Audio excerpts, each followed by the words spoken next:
Hey guys, restocker here coming at you with another Dota 2 video, and in this one I'll be showing you a pretty cool trick that you can do with the Bounty Rune. It's probably most applicable to mid heroes that pick up bottles, but even if you're a jungler or kind of a roaming hero, especially a sneaky invis one, you can actually use this trick to pretty good effect. So when you use a Bounty Rune, about the 4 or 5 minute mark, you'll get a little bit more EXP than a lane creep would.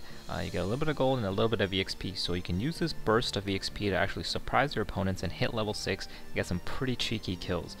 So I'm going to be showing you that right here, and the really great thing about this trick is that when you actually click on an opponent, if you go back a few seconds to the very early portion of this video, you can see that I click on the Shadow Fiend and I can only see his level. I don't actually see his level progression.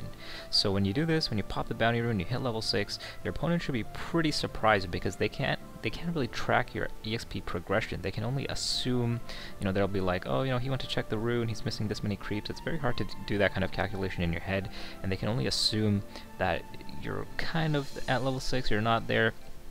It's very hard to keep track of that, so when you pop the Bounty Rune, it's a pretty big surprise. You hit level 6 and you're able to get a pretty clean kill on your opponents.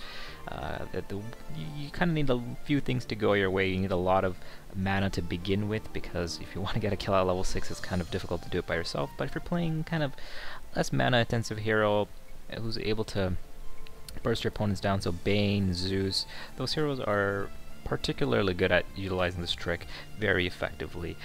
So I actually did this in a lot of pub games, but the replays weren't working last week, so I thought I would just kind of emulate the trick in a bot game, but you can see the practicality is very applicable to pub games. So I hope you guys enjoyed this trick, and until next time, GG.